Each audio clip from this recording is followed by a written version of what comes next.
This is Austin St. John, Jason, the original Red Ranger. You are watching the Morphin Network.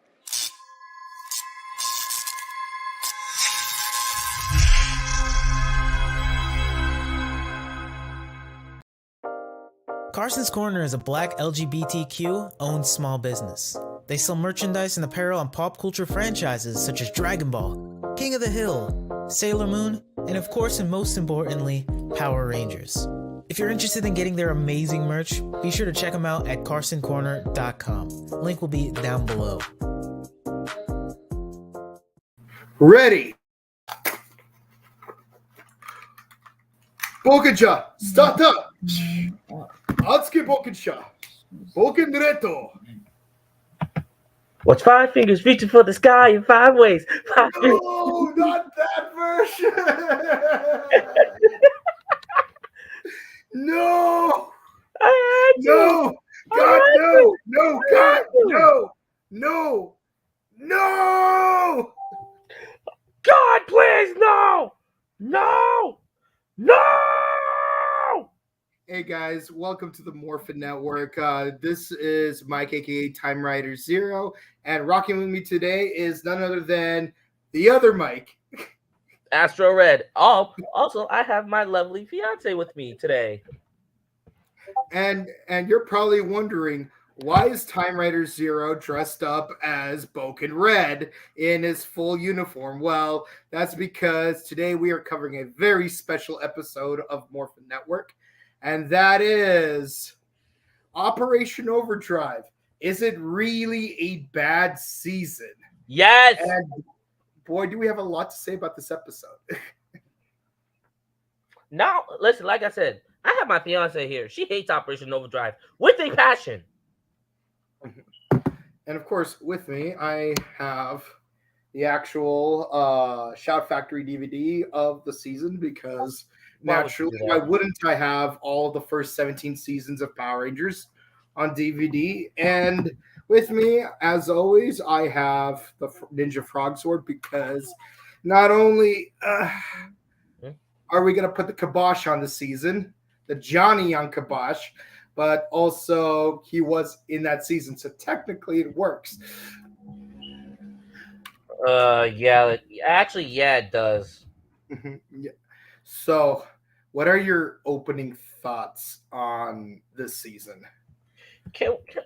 First off, hold on, Wusa. Yeah, Armani Wusa. Because simple fact is, Operation Overdrive, it could have done so much better. So much better. For example, I'm not blaming the actors. I'm definitely not blaming the actors. Mm-hmm. I'm blaming the poor writing. I'm sorry, Disney. I'm sorry, Disney. On this season, you messed up. I don't care if the big black Mickey Mouse comes to get me. You messed up. Mm-hmm. Yeah. See, here's the thing. For me, it's a really interesting story because at that point, my energy for Power Rangers looked like this. Oh my gosh. And Boken should turn it back into this. Here's the thing though. I was going through a rough patch.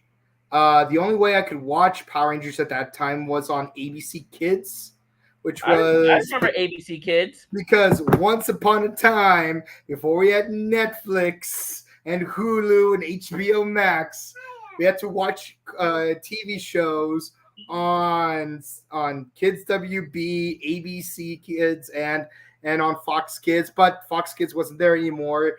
It was then Fox Box, which became 4Kids TV, and then it just stopped existing. The only episodes of Mystic Force I could catch were the really bad ones, like the really bad rerun episodes. Couldn't see them all consecutive. But don't forget about Jetix. Yeah, but here's the thing: I didn't have access to Jet. No, wait, actually, no. Jetix stopped existing at that point because they wanted to move all the Jetix stuff to Toon Disney, which was I remember that. Really? Yeah, Jetix used to be on ABC Family, which used to be called Fox Family, but then they just got rid of it on that channel and moved it to Toon Disney, which is now DXD. Disney XD, which at the time was a premium channel, just like HBO, Boomerang. Yes, Boomerang back then was a premium channel, Cinemax, that sort of thing, and so like ABC Kids was my only means of watching any episodes of Power Rangers. And again, Mystic Force left a bad taste in my mouth because whoa. Let me finish. Because hold up. I understand of the Operation inconsistent Overdrive, broadcasting schedule. But no. But Mystic Force was fire. If you watch all the episodes in order, yes. Yes, I did. I didn't. I didn't get to see them in order. And the only episodes I did get to see were ones where Xander was looking terrible. Not where Xander was growing up into a cool character, but Netflix, when I got to see all these seasons in order, yeah, Xander's like now the best character in that season. But I discovered Bokinger by accident. I saw episode 25 first, then I saw episode 1, and it was Dream Magnifique. And it was like the most amazing thing I've ever seen. And then Operation Overdrive happened, and no words could express my. Please, no. And that is when I entered my Sentai purist phase. Phase. Yes. So Kent, how about you? What was your history with Operation Overdrive? Overdrive and I have an interesting history. I remember really enjoying it when it was on the air. In fact, my family and I, we actually went to the thing at Disneyland where the Power Rangers, obviously just costume people, would come out and you could take pictures with them. That that was cool. And then I remember getting all the toys and stuff and thinking it was pretty neat. And like I said, I had a decent, like I said, I enjoyed Overdrive fine when it was on. Then when I started to hear people complain about it, I was just I didn't start instantly falling into the face of, oh yeah, just because everyone else says it's bad, I instantly think it's bad too. I just kind of, stopped, didn't really pay much attention to it for a few years. And then I did a huge, big series rewatch in 2011, roughly, and found that it has some really good moments, but also some really annoying bits. Today I kind of just I just think it's decent. I don't think it's terrible. I don't think it's horrible. I just think it's overall. Listen. But there is annoying bits. Now, Mike, you can go. The annoying outweighs the good. That's all I'm gonna say. The annoying outweighs the good. Oh, speaking of which, my fiance has some stuff to say about Operation Overdrive. What do you have to say about Operation Overdrive? I fucking hate the season. Just leave it to the Japanese. I'm sorry. That's just all I gotta say. When it came down to that whole display and try to portray it, horrible job. Not to the actors, don't get me wrong. Actors, they're beautiful. On the other hand, I'm a big Disney head. Yeah, Disney fucked up on this one thing. For me, Bokinger, the Japanese counterpart, not because it's my first season, but for a lot of good reasons, I still consider it to be my most favorite out of all of the up to this point 45 seasons. I'm not going to count Dawn Brothers because it's only 2 episodes in. But as far as the first 45 seasons go, Bokinger's still my most favorite seasons. And I'm going to make a lot of parallels to Star Wars right here. As far as the first 17 seasons go, Overdrive would be considered one of the worst 2, the other being Turbo. Just like how in the first wait, let me finish. Just like how in Star Wars, when it comes to the first 6 movies, Phantom Menace and Attack of the Clones would be considered the worst 2 seasons. But much like Attack of the Clones, as many problems as I have with this season, there is some good things to say about it, and I try to treat them fairly. Out of the first 6 Star Wars movies, Attack of the Clones is my least favorite, but I can still say some positives about that movie. So much the same, Operation Overdrive. There's 1 or 2 good things I can say about Overdrive. Mm-hmm. But generally, I'm not a fan. Listen. I'm gonna say this. Operation Overdrive ruined Power Rangers for me. That's why I went to Super Sentai. Mike, you're making your baby cry. Okay. Okay. Fair enough. I do have a certain anti-hero complex, especially considering what's been happening on Netflix lately. I'm not going to spoil it. We're going to review it episode by episode. But as far as Operation Overdrive, so all of you are probably wondering if Bokenger is my most favorite season of Sentai, and Overdrive, as far as the first 17 are concerned, is one of my least favorites. And I've mentioned in the past, there's at least one good thing that this season did that was better than its Japanese counterpart. So, Mr. Boken Kabuto, what is that one good thing? And that is location. The set design, the set location is probably one of the best aspects of Operation Overdrive, to the point that it's the one thing that it got right that Bokenger could have improved on. Again, Bokenger, perfect season of Sentai. Like, I'm not even gonna. I mean, it's like me trying to review the movie Speed. There's no point to it. But here's the thing. The whole theme is adventure. The word Boken means adventure, like Jojo Kimio Boken. But and so the name of the season is Rumbling Squad Adventure Rangers. And yes, Rumble, that's another joke. That's right there. But the thing is, whenever they go, I love that they have to look for all these artifacts. And these artifacts are like from various stories, like Cinderella slipper, the pipe from the Pied Piper of Hamlet. Just to give you a few examples. It's cool that they're discussing all these different and their histories, but where do they take place? On a mountain that looks like a Japanese mountain, in a beach that looks like a Japanese beach, in a city that looks like a Japanese city, in a quarry. What distinguishes a Japanese beach from any beach in the rest of the world? That is true. The type of sand for the most part, and the type of rocks in the general vicinity, but in Operation Overdrive, it actually felt like they were in all these different countries, like Saint Lucia, in Cairo, in Mesopotamia. I think it was Mesopotamia. It's definitely some kind of Middle Eastern country. They've been to Japan and there's in South America. And heck, they also managed to put Aztec artifacts together with Thor. I mean, Operation Overdrive did do that. I'm not knocking that. Yeah.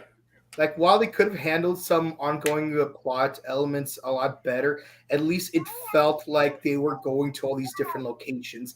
And that is like one thing I will give props to Operation Overdrive for. One thing I have to say about the whole location thing is that I kind of agree with Linkara on the whole. Like, it is cool that they traveled to all these other places, but the different areas don't really distinguish each other. It's just kind of go to place, get thing, give a little bit of history about where they're at.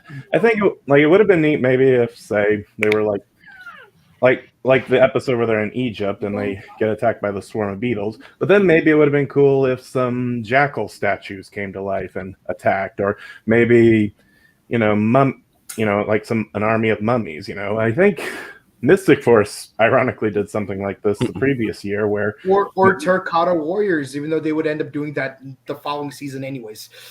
where Xander and Vita ran into that giant while they were finding the fire heart, stuff. Like I said, the traveling areas, yes, that's cool. But what could have been better is if the areas were more distinct, and maybe say like maybe the bad guys got some inspiration more from it. Anyway, and Leo is here. I got something I need to say. Do it. Let me tell y'all something. I have watched Overdrive this whole friggin' weekend. Oh God! I got something I need to say. It's only 34 episodes. It ain't all that bad. 32 I just got something episodes. I need to say. My bad. Oh, the YouTube thing. Okay, never mind. Those are forever. I got something I need to say. Operation Overdrive. Is it a perfect season? Is it a perfect season? No, by all means. Does it have issues? I think we're all here to discuss the issues with Operation Overdrive. Could the writing have been better? Yeah, absolutely. You're damn right. Thank you. Yes, thank you. I'm just gonna do this really big Jim Cornette real quick.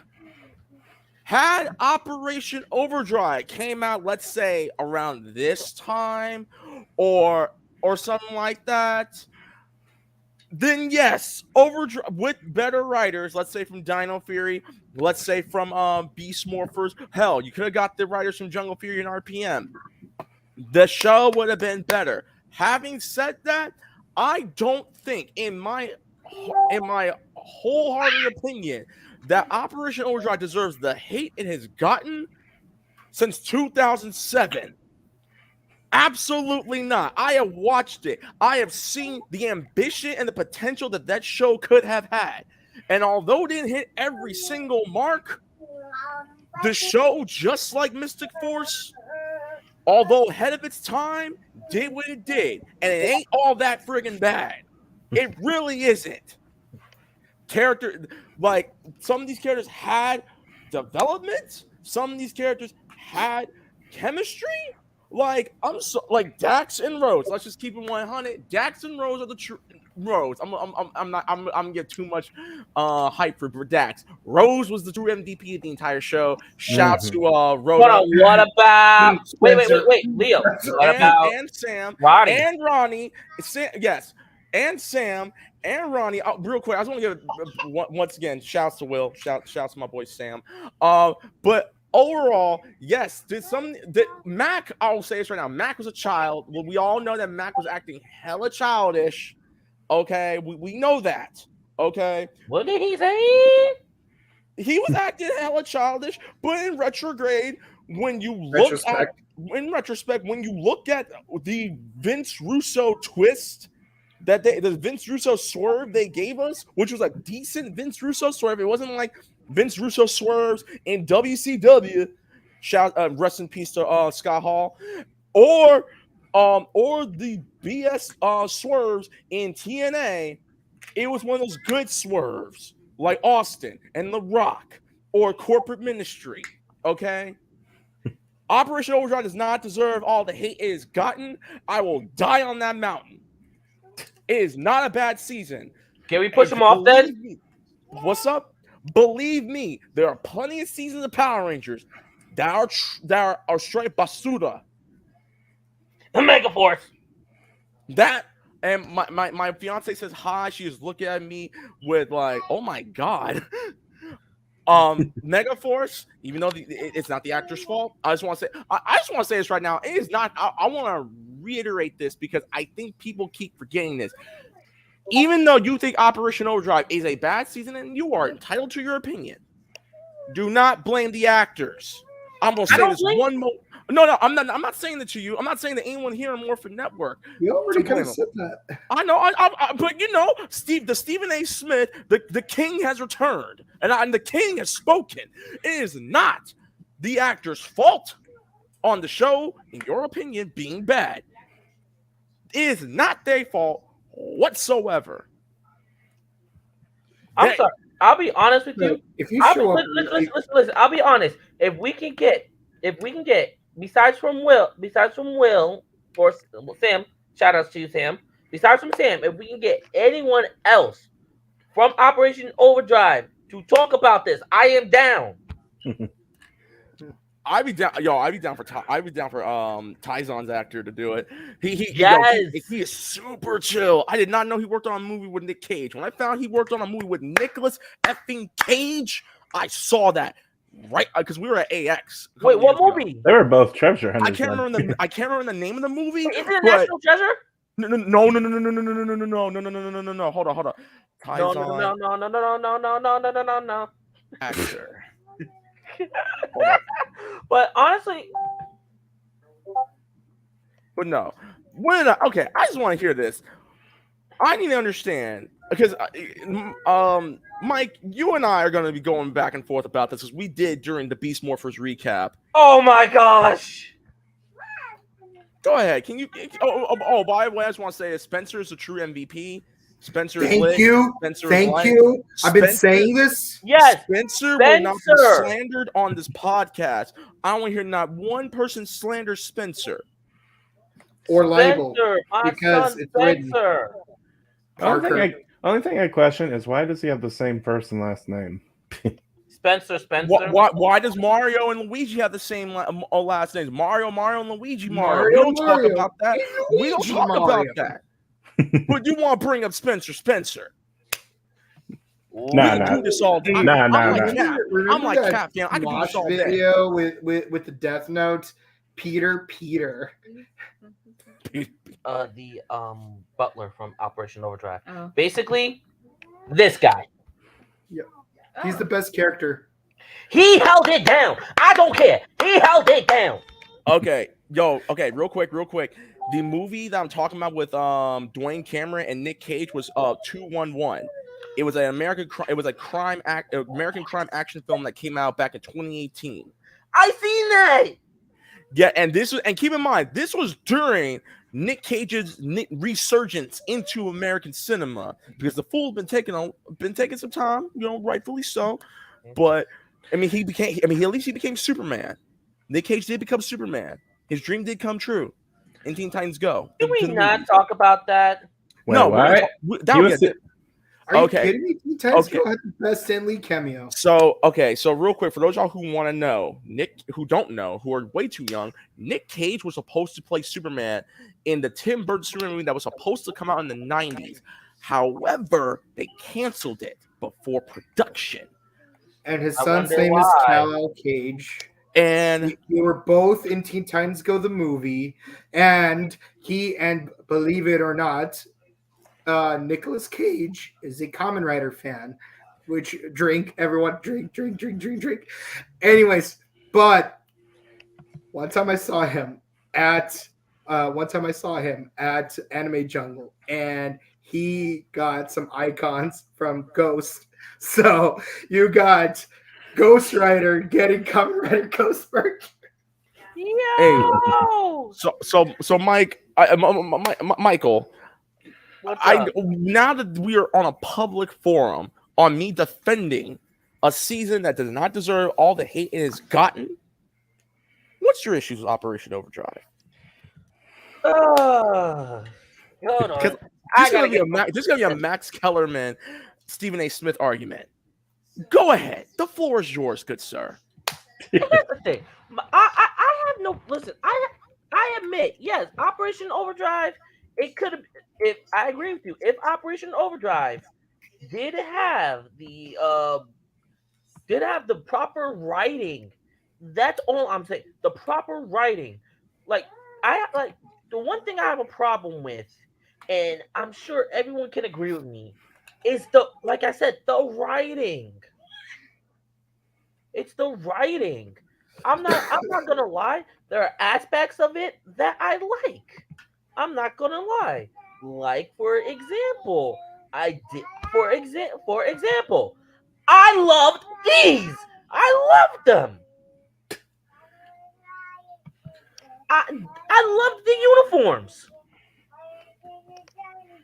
I'm not gonna hold on. Let me post it up again. These uniforms, I loved them. I did. They looked great. The suits were lit, bro. Yes, They don't look very effective. They don't look very practical in fighting, though. it does.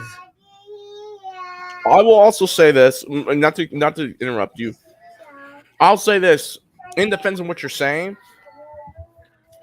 I know we have talked a lot about civilian abilities, like the Rangers having superpowers. when they don't morph. The superpowers in this one didn't make sense, and I put them in the same verge as Beast Morphers. Actually, Beast Morphers because kind of ties into their theme. Only reason why I say that is because with Beast Morphers, Devin didn't really necessarily use his Flash Speed Force powers all that much. He only did like record 5 times. But Dax has super agility. I have an issue with Dax. I'm like, everyone has look. He's a stunt actor. Green Arrow. His job is a stunt actor. Okay, that's fine. No, I'm saying because he's a stunt actor, like it would be redundant. Okay, never mind. Like, Okay, honestly, right. honestly, But I think right quick, I think Rose and Ronnie's civilian powers should have probably been switched up because I think Rose being it ties into her being a race car driver and all race cars go very fast. But I think maybe it would have been better since Rose is supposed to be the smart one. She can figure things out really quick and like speed thinking and all. I think that could have honestly, here's another thing that I do like about Operation Overdrive. This right here. Can we get back to that in a moment, though? About the civilian powers. I feel like, okay, first of all, like I'm not going to in the whole Will not getting super speed because of his Zord, because again, Sentai purism. But here's the thing. I feel like he should have been the one who got invisibility because he's the one who specializes in espionage. And yeah, if anything, that Ronnie should have got super strength because of the whole she has a bulldozer thing. But in the Japanese version, only 2 of the Rangers had civilian powers, and only because one of them was a demon hunter and the other one's a princess of an ancient civilization. I want to talk about Once a Ranger because I have an issue. It's not with the 2-part. I just want to say this right now. But I will say this. Siding with Big Mike right here. If I can damage control real quick. Remember how in the 80s Voltron, they all had different colors of the same lines were supposed to go in, but they were writing different lines and stuff? Yeah. That's essentially what they did with Operation Overdrive. They pulled a Voltron. It made no damn because they made black the leader and red the arm. Yeah. Speaking of which, since we're talking about Voltron, let's get to Once a Ranger. So,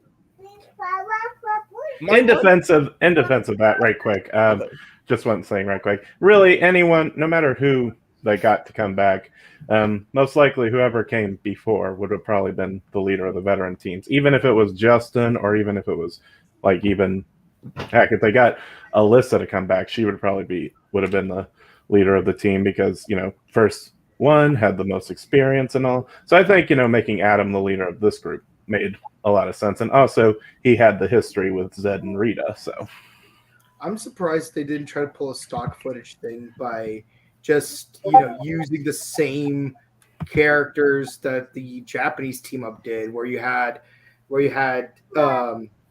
Tori, which at least they kept, Tommy, but keep him in the suit so you don't have to pay him.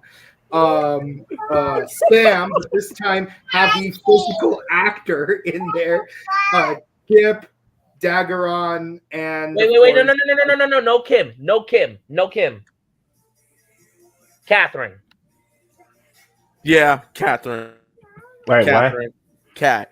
Cat. Yeah, What? yeah. Honey, down. No. We are not killing Kimberly. But With the Dear John letter. I'm glad that out of all the Mighty Morphin Rangers that they brought back, it's Adam.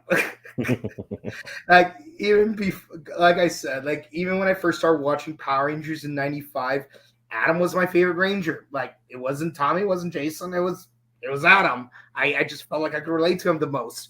And his Zord was literally the coolest one of the lot, in my opinion. So, and I love that episode of In Space where he teams up with Hold up. Back the crazy train up. Do you think the Frog Zord was the best Zord? I didn't say it was the best. I said it was the coolest. You said it okay, was the coolest. okay. Okay. It's got a flamethrower and can summon an army of explosive clones. Wait. Did he just say the Frog Zord was the best Zord? No, the coolest. I said it was the coolest. No. Yes. No. Okay. This is a story for another. This is an argument for another time. Okay. Back to Overdrive. Here's my issue with Once and Ranger, is that a lot of people who don't like Operation Overdrive are about, oh, the show is horrible. Okay, what about Once and Ranger? Oh, that was amazing. It was the best. I'm like, but you say the entire show is horrible, but you're excluding Once a Ranger. You do realize one of the best crossover episodes of Power Rangers came in what you believe is the worst season. I just want you to do the math about this. You can't be like, this entire show is horrible. I would never want anyone to watch it. But you like, but no, Once a Ranger. I'm like, no. It's either you like it or you don't like it. And there are plenty of things that you probably do like about Operation Overdrive, and you don't want to say it. I've said it before. I like, honestly, Will is one of my favorite characters. I like Will's attitude. I like his I work alone, and I like one of my favorite episodes with him in it is the episode where he goes off the grid. He heel turns, quote unquote, to join Mirror Mix Mirrormix and and Candor. Candor. But it was a Vince Russo swerve because Mack's dad and him was like, yo, I gotta go undercover. I'm the best thief you got. One thief to another thief. I gotta take this thief out.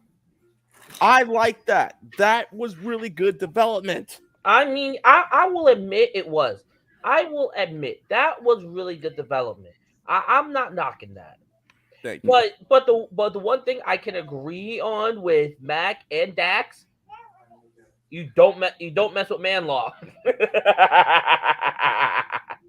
Speaking of Mack, Okay, so okay. so referring to that, yeah, I like that. I'm surprised that they didn't go with the full Bokenger route where he does a full heel turn at some point, because in the Japanese version, he actually, like the Black Ranger, he actually does go full heel for like 2 episodes, and then so like he's just out of commission for like an additional 2 episodes after that, because he goes full Peter Parker. It's like, oh man, like I can't face the other Rangers because like I heel turn. And then this chick is like, no, man, you should totally get back to them. Like, you're not gonna redeem yourself by doing that. Who do you think you are, Dinobot? I'm done. But going back to Once a Ranger, I would say I love the legacy roster that they used, but at the same time, I actually found the team up to be underwhelming in that just the writing was just severely underwhelming. I love the actors they brought back, and I love that those 5 actors actually had chemistry, but they did almost like nothing useful in the plot, where it's like the characters learning off of each other. It's just, oh, these old Rangers came back. Well, I guess the rest of us are just gonna quit. Funny enough, I think that was what. When Ryan and I interviewed Sam back in September, that was the one thing. That was the one issue he talked about too. Is that you have these old Rangers, and they don't really learn much off them. They're only wrong. They said they're really cool people, but like when it came to the script, it could have been better. It could have been a lot better. My other issue with that is the fact that what's worse is that this was the last crossover we had. Jungle Fury didn't have a crossover. RPM, which was supposed to be the final season of Power Rangers, because Disney was like, I'm good, bruh. Didn't have a crossover.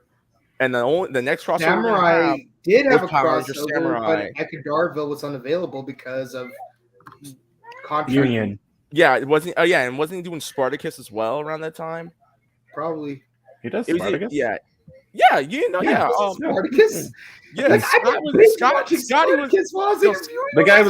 guy with the mustache that helps Scotty full of puppets. Scotty was in Spartacus, dog. He was making Scotty was like hitting it up with that homeboy with the dreadlocks. Are we talking about this? Are we talking about the Spartacus with the weird mustache who helps that town of puppets and that girl with the pink hair? Oh, I hate you. No, bro. Now, what I want to say about Overdrive, or Once a Ranger, is it's, like I said, it's a good special. I don't think it's really the best anniversary special. I like, and you guys are probably going to hate me for this, Dimensions in Danger is my favorite anniversary. But like I said, it does have some good moments. My only issue with it is that actually, in general, neither Bokenger versus Super Sentai or Once a Ranger did a good job with their teams. Bokengers are just stuck in this one area for the whole special, not interacting with the legacy team members until the very end. And the same thing, and the Overdrive Rangers just kind of leave, And while I can understand, them having ego shatters and stuff, I feel like it's portrays them more as just very pity. Like, they just leave because they'll just leave because they're not getting the glory anymore, and then it comes off like they only come back to help because their lives were boring and not so much because they want to be good guys and stuff. It definitely adds a little bit of humanness to it, but I'm gonna get to that in a sec. It adds a little bit of humanness to it, but I think it could have been done a little better. Maybe here's how I think the special could have gone. Maybe instead of having the Rangers, just quit because they don't want to, because their egos are shattered or they just don't feel like they're important anymore. Maybe say when Thrax cut their powers off, they got he put a spell on them that shattered their confidence, kind of similar to what happened to, which is something that's totally in the realms of, Zed and Rita's magic, since they did that loads of times. And maybe the Sentinel Knight comes in and says, you guys must, gives them a Zordon S style, you must go on this quest to get the Sentinel Sword, and then you're confident it can break the spell and your confidence will be spared. It can only be done because it's Zed's magic. Try and write in a reason why Xander couldn't just lift the spell from them. Or wait, one sec. Or maybe have them go into the morphing grid. Like maybe Thrax, after he cuts them off, then he traps them in there, forever, because apparently the morphing grid can burn you up or something. And the team, goes off, the team tries to reconnect their morphers. And, maybe they learn about these previous teams who didn't give up in the face of danger and stuff. Something like that. Like I said, I don't really think either special did a good job with their main teams. And I think there could have been much more interesting things. And, yeah, I do think there are better anniversary specials and better team-ups than Once a Ranger. But there's also... but it's also entertaining in its own way. Also, I totally forgot. I have the script right here. Oh yeah. Lord! Yeah, I did have the script for part 1, but it's lost somewhere, so I'm probably gonna either have to buy another one. But yeah, the script isn't that much different from the actual episode. There's just a few changes. Not rebut to it, but add to it. What? I noticed that there's a parallel between 2 episodes. 1 episode of Overdrive and 1 episode of Power Rangers Mighty Morphin Season 2. They both had an episode where they did an TV interview live. And here's what I found interesting. Mighty Morphin Rangers stayed in costume the whole time. They had the helmets and everything. Operation Overdrive Rangers, no costumes at all. So I found it interesting that you mentioned the whole ego thing, because I feel like if they stayed in costume, maybe they would have less of an ego. Again, little things.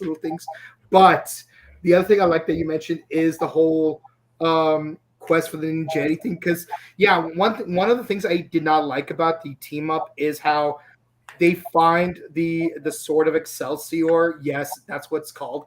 The Sword of Excelsior, almost instantly, just Mack is at the university. Transition shot. He's already at the statue. And when the team gets there, they give up almost as quickly when they just couldn't pull it out. And I wish they actually did a thing where they had to go on a quest, where each ranger would have to overcome some kind of obstacle for the rest of the team to progress, whether it's in the forest looking for the sword or just trying to fix a morphing grid. and 10%. It would also be cool if maybe the Rangers are having a tough time, and then also Adam, says, "Hey, I know someone who can help," and he also sends Alpha in. That would also have been pretty cool.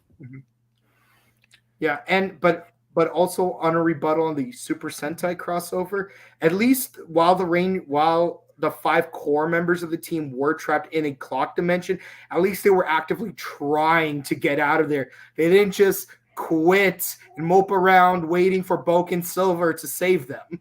True, but still not much else happens. I mean, I'm not saying that's like a huge improvement compared to the American version, but it is a very important thing to bring up in that comparison. Let's see. Now what? Okay. I'll say this. If there's one thing I really liked, and Power Rangers has not done this since, the faction war between Kandor and Miramax, ice zombie dude who looks Heat like Miser and Snow Miser, just say it. No, I was gonna say the Moltor and Florius. I was gonna say the The ice whole war thing started because Florius broke Moltor's sled. I was gonna say Yeah, the that was ice thing stupid. from Game of Thrones and Moltar. Over a freaking sled. Over a freaking sled. That's stupid. Fire guy's sled. But we had a faction battle. Okay. And you don't get a lot of this. And I'm by faction war, I'm not talking like how in Power Rangers Time Force you had the thing between Frax and Rancic. And I'm not talking about in Ninja Storm where you had Cloak and Dagger with and Vexicus. Lothar and Vexicus. I am talking Don't- a straight up faction forget- battle between don't- brothers and a ninja knight guy. Don't also forget Zed and Rita versus the Machine Empire. Yeah, Yeah, but he's talking about the most recent one. Zed and Rita, the Zed and the Machine Empire, they never really fought. They were just in a camper on the moon. It was more of a prank war, if anything. Yeah, it was a prank war. I'm talking like, yo, Still made a better monster. Look, are you gonna run me this jewel, or you gonna give me the ones? Which one you gonna have, homie? I like that because it also helps tie in with what I really like about Operation Overdrive. This was a treasure hunting season. I like that. Even though obviously we all know that the show is filmed in New Zealand and they didn't really travel to LA, they didn't really travel to Canada, they didn't really travel to the Middle East or anywhere in Asia or Europe or anything like that. At least they gave the illusion that it did. Kind of like with Kamen Rider Dragon Knight that came out a year after, where 2 years. No, wait, yeah, it was a year after, my bad. Where Kamen Rider Torque, Strike, Axe, and Wing Knight all went around the world to disable what's his face? The antivirus thing for the teleportation. True. Mm-hmm. So yeah, I will say this, and I'll end it right here, because we can go about this all day. Operation Overdrive, it's not a terrible season. It's more of an underwhelming one. It's underwhelming. Very underwhelmed. Yes, it's underwhelming, but also there are much worse seasons in Operation Overdrive. Oh, and yeah. believe me, That's why when I talk about Overdrive being bad, I notice how I always say when it comes to the first 17 seasons, just like how when I talk about Attack of the Clones, I always say when it comes to the first 6 movies. Because if we go into the Neo Saban era / the Disney Star Wars movies, like it gets more complicated. Oh, I'd take Neo Saban over. When is the Big Mouse ever not complicated? Now, it's not something I would like to bring up right quick. Now, yes, the multiple villain factions is a cool idea, and sadly not something we've seen like closest since then is Jungle Fury. But then again, those villains weren't all active at the time. But one thing I do but I think there were some, like I said, the villains could have distinguished themselves a little better. Like we had Moltar and Florius, Gamdor and Miratrix, they wanted to steal the crown just for power. The Fear Cats wanted to steal the jewel and genuinely destroy the entire world. And that was like I said, maybe it would have been neat if, say, Camdor and Mirtrix had a similar role, and they even did this character 2 seasons earlier, to that of Broodwing. Like, maybe have them be loan shark bad guys, like they do tasks for the other villains, to help further their goals. And then maybe at some point, one of them gets a little, like, decides, maybe I should, do this. Maybe I should have this for power. Like, I could take over, maybe I could take over the world. So, like I said, the villains, cool idea. Multiple villain factions. That's neat. It's just they needed to be more distinguished, because for the most part, half of them just want to conquer and rule. The other ones just want to destroy and annihilate everything. Thanos snapped Basically, you have the Jokers, the Penguins, and the Catwomen. Mm-hmm. Also, one last thing, and then Mike, you're up. So one thing I did enjoy about this season, and this was a trend in the Sentai, is that the monster costumes are all based off of previous Megazord designs, which is pretty neat. So, I thought that would have been cool. It would have been neat if they had some sort of connection to these previous ones, like, maybe like the evil representation of these characters. Mm-hmm. So Moltar being the most obvious for who he's trying to represent. But and what's also cool is that the main factions are also based off of the 3 seasons that were adapted into Mighty Morphin. So that was kind of cool. That was something carried over from Bokenger, but I thought that was a neat touch. So I liked one thing I liked about the villains is how they have both in Japanese and American version is how they had different ways of doing their dynamics. Like, for example, Flurious would have an army and a monster of the day. Moltor would have a monster of the day and an army. The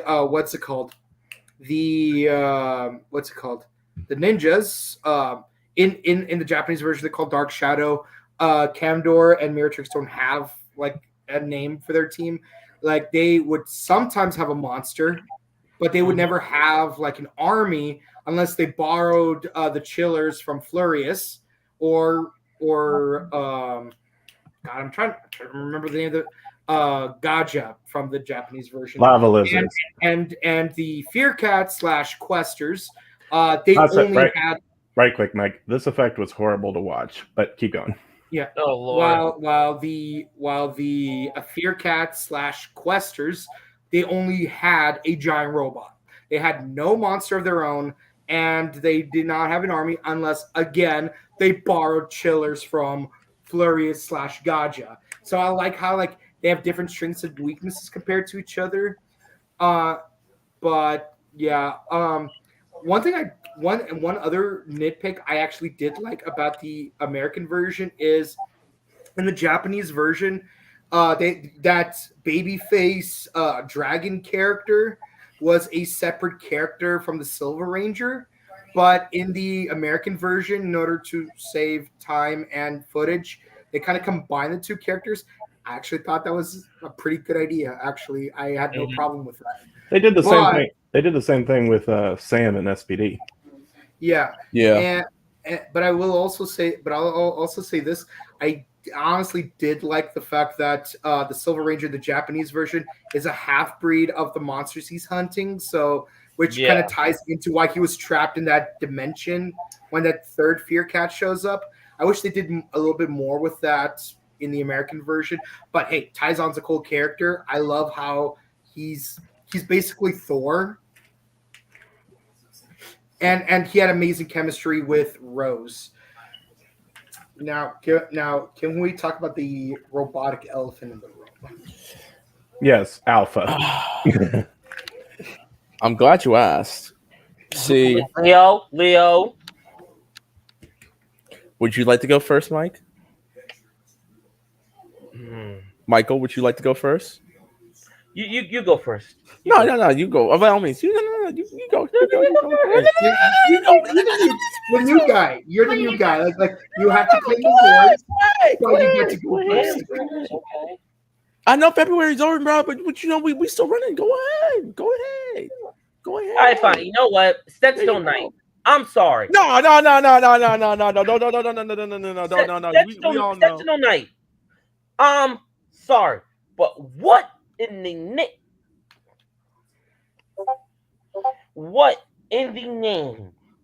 of all things holy? Like what the? Akuna. Don't do it, Michael. Don't do Don't it. do it. Yeah, Michael, don't do it. We got sponsors, bro. We don't want to get monetized on YouTube. That's why I say. That's why I say. Okay, That's why I said you go first. No, bro. Look, listen. Sentinel Knight could have been done better. Could have And that's been. all I got. Could have been. I have no way of defending Sentinel Knight. I'm on the same boat as you with Sentinel Knight. He could have been done better. That's all. Okay, exactly. What is your guys' problems with Sentinel One of Knight? the things I did like. Well, I actually like the Zords. Yeah, the Zords were pretty cool. That's one of my favorite things about Overdrive 2. I even have Daiboken. Battle Fleet, especially the Battle Fleet. That one was good. Battlefleet is badass. That was one of my favorite Zords. That's still probably one of my favorites. I still want to make that joke G12 combination where like that was used in the encyclopedia special where it's like you have the ultimate Daiboken and then you just arbitrarily add the two arms from the Siren Builder on his shoulders. So honestly, I have no issue with. Okay, I'm lying. I don't really have an issue with Sentinel Knight. I really don't. I thought we were honestly going to talk about Mack being an android. That's what I was referring to. Yeah, I really thought we were talking about. I have the least amount of issues with this one, so I'll go first. I thought Mack being an android was actually fairly decently handled. There was plenty of good foreshadowing building up to it, so I didn't mind that. So anyway, everyone, say your piece about how you feel about that, because there is a character I want to talk about that I was. Listen, Michael and I might be going back and forth with this. I know I said all my piece about Overdrive as a whole. In retrospect, I should have saw that coming, because the way Mack act reminds me of like a PG version of Bishop from Aliens. And I should have put 2 and 2 together when that happened. I like the foreshadowing, like the whole luck thing. Luck should not affect him. Or the look on Hartford's face when he saw Mack dress up as a box robot for Halloween. I like that. What I didn't like, and honestly, I did like the plot twist that he turns out he was a robot. But here's my issue. The way Mack was acting about it. Like, it was very inconsistent whether he's like, I want to be cool about it. I'll still do my ranger duties, but you ain't my dad anymore. But then but then the next episode, he was still whining like, I'm a machine. Well, okay. No. In the speech he made in the penultimate episode was, mwah. Okay, I was going to say, in defense of that, we all watch Blade Runner. Hell, I'm going to throw this in the future. Kamen Rider 01, didn't Fua go through the exact same thing because he thought he was a human gear? He thought he was a human gear. In general, the fact that he believed it was also implanted in his head. Of course he was going to act like that. Mack finding out that he is a friggin' robot? Who the hell would act that way, bro? Your whole life was a lie! Because you were made with a box of scraps in a cave. In the river. I don't know what we're doing. With a British butler. But I'll say this: I love how Spencer pulls in a Captain Emo head. Yes, I am referencing Mighty Martian Emo Rangers. I love how he pulls a Captain Emo head and says, I hate you. Master Mack, with all due respect, cheer the hell up. See, this is why I said this guy carried the season. And honestly, one thing I love is what they kept one of my favorite aspects of his Japanese counterparts into this version, where Spencer is somehow a master of disguise. Yeah, he Like, can. in the Japanese version, he even perfectly disguised himself as the Pink Ranger. Seriously? Civilian Pink Ranger. Oh, Lord. With the skirt and everything. So, okay, so now where do we go from here, or can we? But I have to agree with a bit of the comments. Comment and comment time. Actually, there's something I wanted to point out right quick. Like I said, my issues with Overdrive are fairly, simple. Like they're not. I don't like. There are some things that I think could have been better executed. My main issue with my problem is that I feel Ronnie kind of overshadowed everyone too much, and her character doesn't really develop or change because of it. Like she gets pretty much all the heroic moments. Like she gets the jewel. She manages to, get the chalice. Like she's able to get out of the net without the help of her friends. Or she's able to get out of the hole without the help of her friends. Yes, in the Sentai, there's a reason for it, but in Power Rangers, they do not need to carry that over. Basically, the Fear Cats, they could have easily had any of the other characters, be in her spot. So that's the issue I had with it. Like you could say, yes, Tommy and Leo and Andros, they all overshadowed, but they still developed. They still changed we still saw the impact of these events. Like Ronnie, I can imagine Ronnie suffering PTSD after, her time as a ranger because, she's like she even talked about how she was still terrified of the Fear Cats. And then, like I said, by the end of the season, she's just like, well, I'm going back to racing. And that's all, we learned things about her. It's just, there's nothing really it's not it's just the fact it feels kind of like we're wasting time, because she doesn't really change or evolve or anything. I do. And what's interesting, this is kind of ironic though. Ronnie on Empty is probably one of my favorite episodes of the season, and yet it ironically doesn't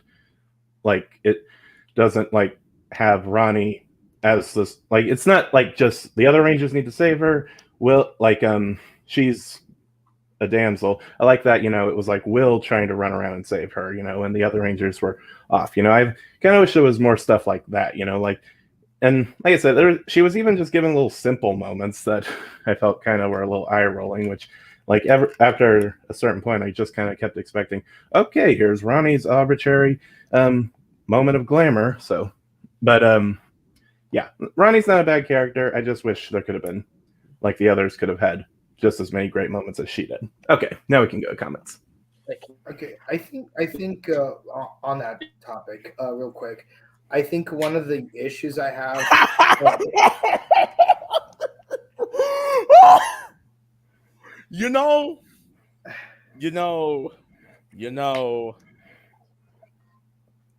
Being an adventurer and listen, thugging while being an adventurer. Some guys aren't just cut out to have that. So you gotta go the Dr. White route, Mega Man. I'm just saying. Yeah, or you could just do the God dang it, where is that? Or you could just try to one up your own dad. Just saying. Exactly. Wow.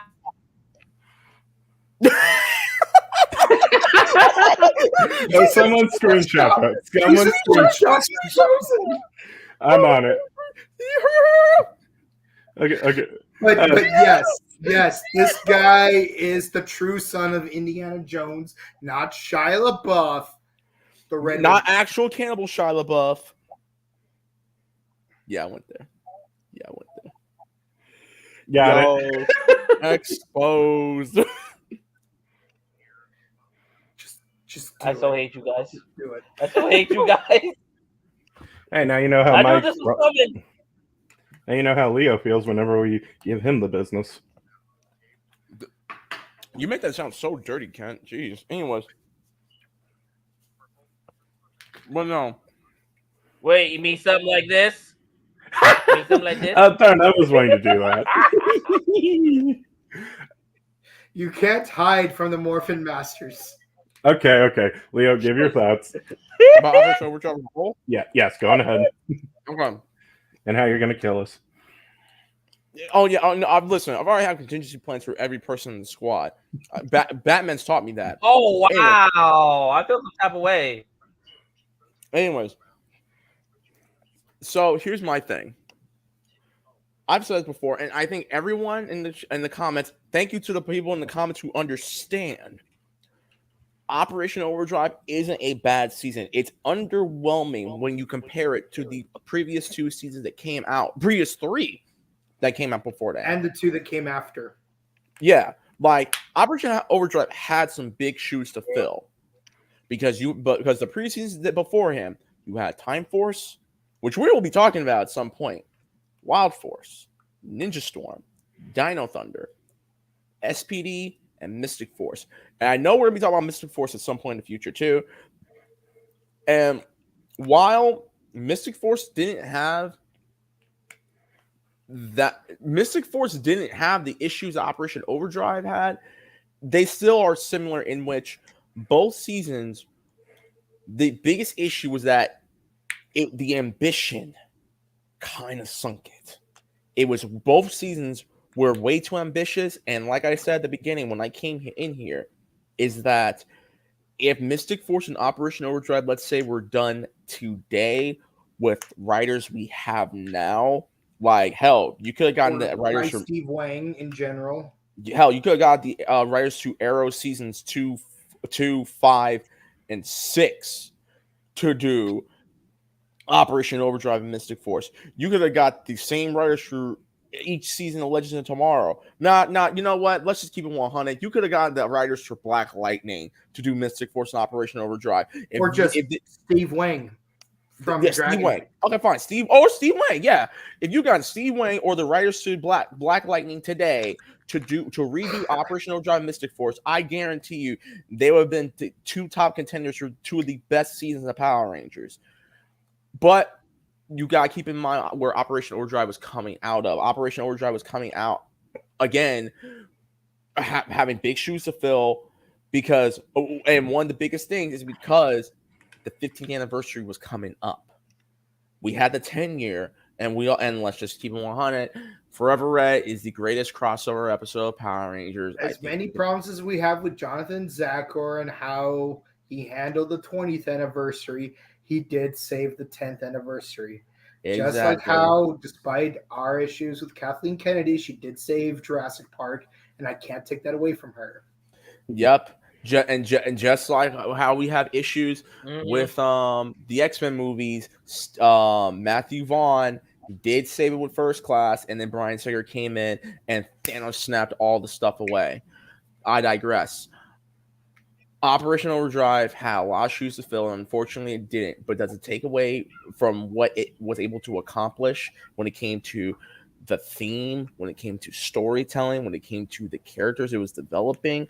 No. Could the writing be better? Absolutely. It's a Disney show. When it's all said and done, it was a mid-2000s Disney show, and we all know mid-2000s Disney shows writers were not all that good. I'll leave it at that. I have a problem with that comment because go ahead. Jungle Fury would have been able to make that same excuse. SPD would have been able to make that same excuse. I'm talking about Disney Channel shows. I ain't saying anything about Power Ranger shows. Okay, Disney Channel shows. Does Toon Disney and JetX around that time? We don't count because Toon Disney was doing its own fizzle. Okay. Phil of the Future was still a good show though. Oh my lord. Philly F was lit, okay? Anyways, overall, I think the show is fine. Yes, it has problems that really irk each and every one of us. I would still give it a very a solid 7 out of 10. It is not a terrible season. I like the season. There episodes that I would straight up say it's filler. Yes, because when Power Rangers Generations block came, we didn't have to watch all 15 episodes to get to the Green with Evil. They just show you the first 3 episodes, then skipped. Operation Overdrive is the exact same manner. Watch the first 10 episodes. No. Watch the first 5 episodes. Skip to episode 11 and 12 because that's when you meet Taizan, and then go from there. 7 out of 10. There and I give it a solid 6. Solid 3 6s. King of what? Shut La La up. Land? Shut up. So, Mike, going ahead. Say your piece. Okay. Like I said, is it the worst season? No. Is it a bad season? Not necessarily. It's just a severely underwhelming season. And what didn't help it was my experience with Power Rangers up to that point. Because, like I said, if ABC Kids is my only way of watching Mystic Force, the way Mystic Force ended up being presented to me ruined Power Rangers. And seeing Bokinger right after, Bokinger spoiled me to the point that comparing Overdrive to it just felt severely underwhelming. Now, of the first 17 seasons, yes, I'm still going to say that. Is it one of the 2 worst seasons? Yes. But are those 2 seasons bad? Not necessarily, because keep in mind, it just means that the other 15 seasons were just that much better in comparison. But when you compare it to some of the Neo Saban seasons, it doesn't look so bad in comparison. You're goddamn right it doesn't. And again, much like with Attack of the Clones, I am a fair judge, and I do point out to the positives as well as the negatives. Hell, you own Operation Overdrive on DVD. Yes, and every time I binge watch all the seasons on Netflix back when that was a thing, I did not skip Overdrive. I watched all 17 seasons, either in order or just in order from which I like the most to the least, or I would just roll a 20-sided die and I would just skip 18 through 20. But again, Tag make. So, shut no. Oh, wait. I haven't one thing. So like I said, for Overdrive, like I said, it is not the worst season ever, but honestly, I could watch any other season over. I think there are better seasons to watch, including, and I'm probably going to be one of those people, I think the Neo Saban has was a bit more bearable to watch. Like I said, there were some things about Overdrive I found annoying, and like I said, I think Neo Saban had a little more better moments. But what I will say, though, is like, this is also a story for another day, which I find kind of interesting. The issues with Overdrive, and one of the issues I had with Dino Charge, there's my obligatory bashing of Dino Charge, is that I feel its problems are a combination of Overdrive's and Mystic Force's problems, but we'll get to that another day. Like I said, Overdrive, not the worst. I could watch, not the worst. There are some good moments. But honestly, I could, I think I would pick another season before I visited. But like I said, I don't watch it and just be like, ugh, this season. Yeah. Mike, go ahead. Big Mike, there we go. What you were trying to say real quick? Wait, so if I could finish off what I was saying, if I had to use a quote to describe Operation Overdrive, it would be this quote: "Tell my tale to those who ask. Tell it truly, the ill deeds along with the good, and let me be judged accordingly. The rest is silence." And I think there's no better way to describe the season than with a Dinobot quote. So, all right, comment time. I just want to say this right now. I can't wait till when we review Power Rangers Samurai, because it's going to probably be my exact argument I use for Samurai as well. Because I can't wait to review the Karate Kid movies. Oh yeah, I'm already watching them. But Samurai had big shoes to fill. Oh, hashtag Rose carried RPM. Definitely. Yes. Totally. Spencer carried. Yeah. Spencer and Rose. Yeah, don't disrespect my oh man. Oh, I'm like so long sponsors. Don't disrespect the homie Spencer. Spence was life. And don't be dissing my girl Rhoda. Okay. Clearly, the next Tommy versus Jason debate video we're gonna do is Rose versus Spencer. No. I got one. It's gonna be who's the bigger badass Red Ranger, Carter Grayson or Eric Myers? Eric Myers. But he's a 6th Ranger. He doesn't Don't count. matter. No. They brought if he was in Forever Red, he counts. I Just like still they were- don't count him because he's a 6th Ranger. Just like- Everyone has their own It's a mental separate league. Okay. It's not a bad league because he would still be in a squad with both Tommy and Jason. All right. Before we, Gold Ranger. I'm sorry. and We Green keep Ranger. pushing this off, but Michael, Big Mike, you haven't really gotten to give your thoughts. So say it, and then let's move on. He already No, did. no, this Mike. Oh The no, Mike above me. New York, Harlem's finest, Mike. There you go. Michael. Let's call you Thank Michael. you. Astro Red. So give. My thing is this: Operation Overdrive was really underwhelmed. Really. Again, I'm not blaming the writers. I'm not. Well, actually, I am blaming the writers. I'm not blaming the actors. Okay. All in, I feel like it. Sorry, you cut out. What was that? Vengeance is getting to you, Oh, dog. boy. You want to hurry up before he comes back. Someone screenshot this. Oh no! You need some Evox vaccine right there.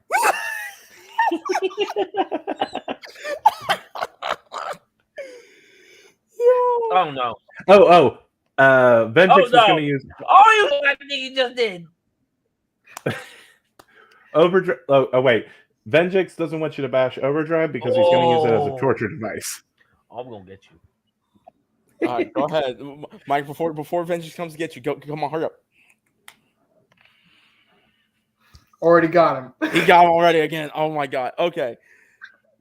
I'll probably take it as Mike is trying to say that although it's an underwhelming season, there are things about it that he actually does like, and he's gonna give it a 6 out of 10. Am I right? Am I correct? Mike, why don't you just write it down in the private comments and we'll just read it for you. For me, it's Overdrive 7 out of 10. I didn't say that, so. Yep, Okay. 7. It's not bad, just underwhelming. Oh, he gave it a 6.5. So okay, so high 6. All right, comments. Let's go. Can you hear me now? Yeah.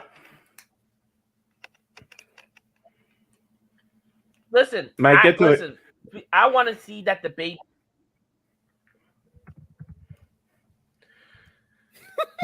Mike, we can say something. Something. I will hunt you down. Between Carter and Eric. I don't care. Okay.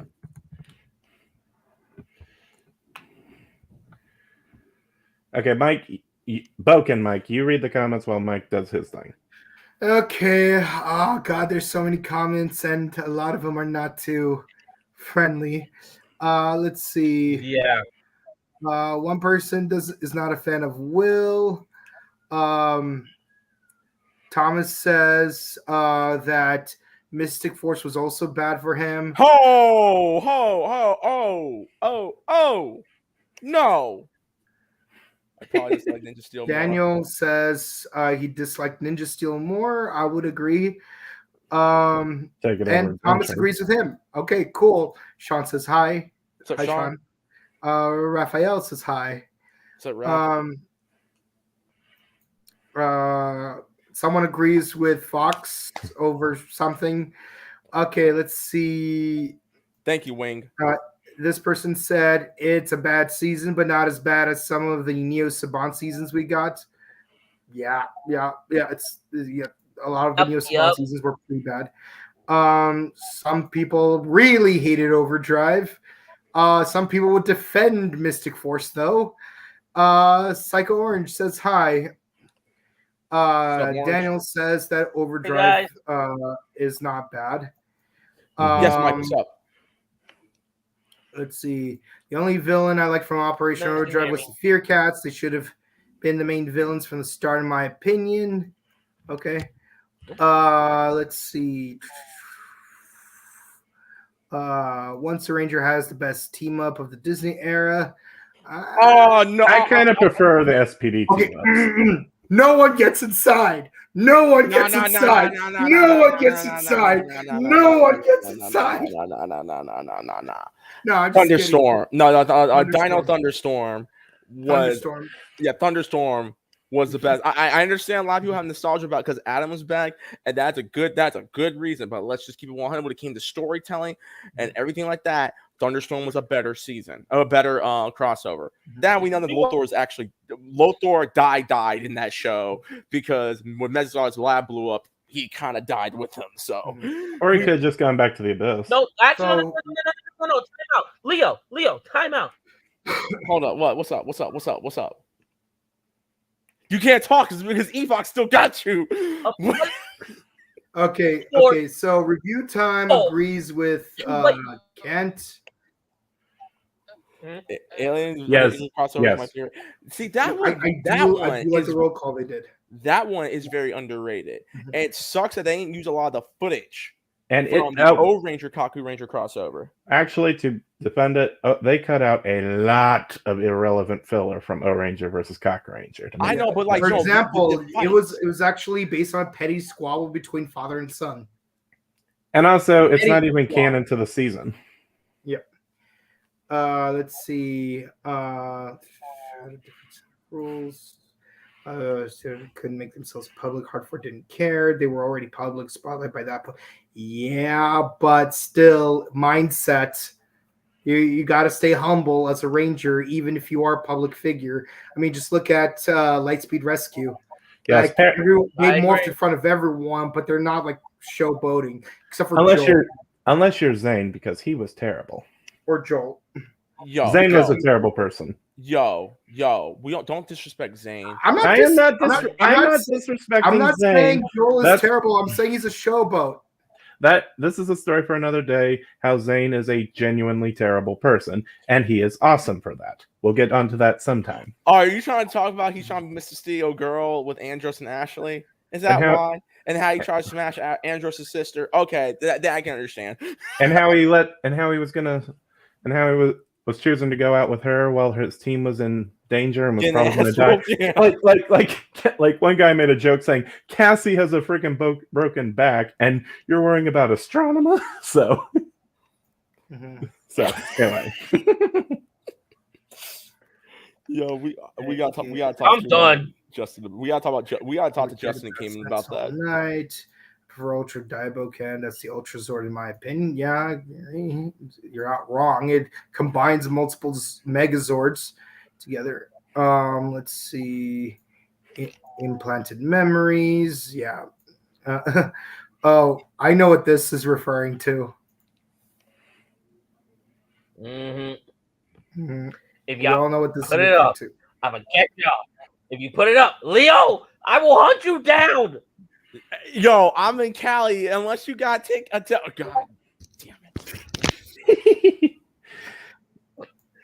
Alrighty then. Okay. Trying to finishing this up.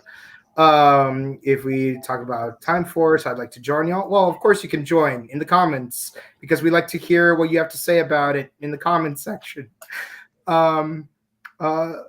The way the episodes flowed to each other was great, more or less. In Operation Overdrive, yes. Because like each episode was like, here's what's going to happen next. Hell, there were episodes of Operation Overdrive where the next episode happened in the exact same day the previous episode did. I like that. That's good writing. And I don't think a lot of people understand that. Like, one of the best things about Operation Overdrive is how the next episode was either that same day or the next day. I like that. That's good writing right there. The serialization of Overdrive was pretty good. Yeah. Thank you. Like, again, it's a freaking adventure story. Yeah. No. You'll see me dance after my son's born. No, not right now. Y'all all can go. Make glitter dance. Make glitter dance. Rose is what made the season watchable. It's because Rhoda Montgomery is amazing. She's awesome. We love her. Oh, Michael. Yeah. This Michael. Oh.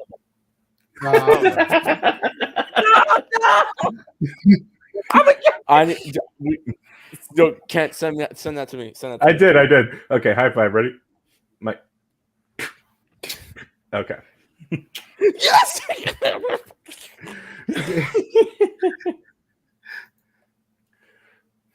Okay, Yeah. continue. What? Thunderstorm was the best team up. I agree.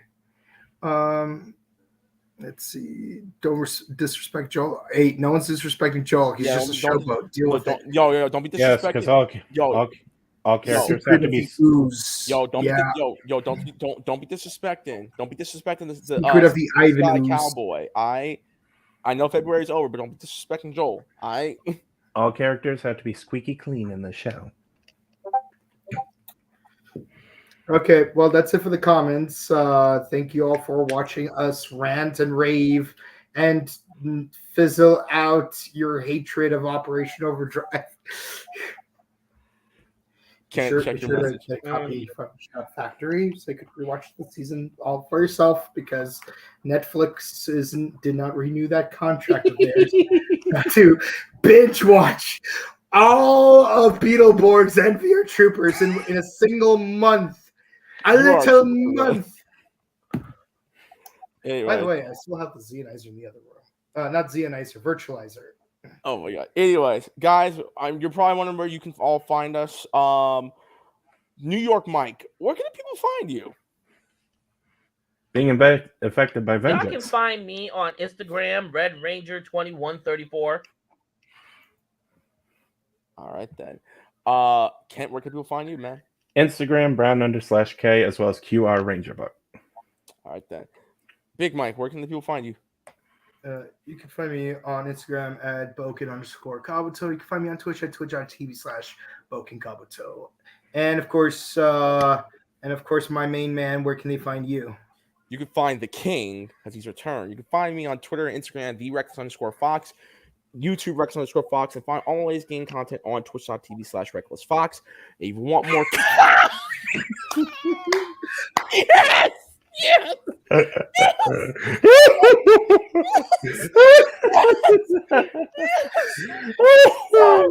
Suddenly, Mike looks like Leo. Yes! Yes! If you want more content, myself, Kabuto, Thunder Chica, and Jen, we do our weekly podcast, the Story Game Podcast, which we're actually doing later tonight on twitch.tv/RecklessFox. Find us on SoundCloud, Google Podcasts, Spotify, and Stitcher Radio at Struggle Game Podcast. Oh, wait. She's saying do that again, so okay. Do it again. Do it again. This is the Morphin Network. I may have to ask the Morphin Masters to check up on you every now and then. Oh no. This is Leo, Kent, Big Mike, and New York Mike. Thank you guys so much for watching. Wait. So I'm the head of the nerve herders from Chuck. This is Big Mike and New York Mike signing off. Thank you guys so much for watching today's pile. But goodbye. Peace, everyone. Bye, everyone. Have a good one. Bye. Enjoy the rest of your week. Bye. And if you're in a stormy place, stay safe. Make sure you got your first aid kit going. Goodbye. Carson's Corner is a black LGBTQ-owned small business. They sell merchandise and apparel on pop culture franchises such as Dragon Ball, King of the Hill, Sailor Moon, and of course and most importantly, Power Rangers. If you're interested in getting their amazing merch, be sure to check them out at carsoncorner.com. Link will be down below.